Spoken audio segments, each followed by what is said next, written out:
Mga tambay, nandito kami mismo sa gilid ng dagat. Ayun o, may naglalambat oh.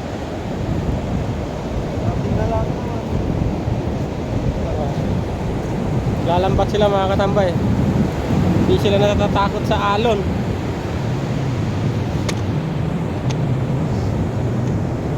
Sanay na sanay sila sa alon dito.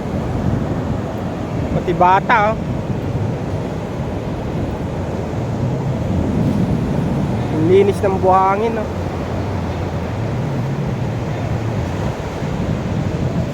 Ayan oh.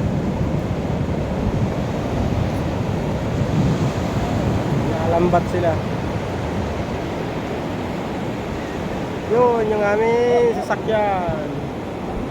Matambay na sa taas. Dito kami sa baba.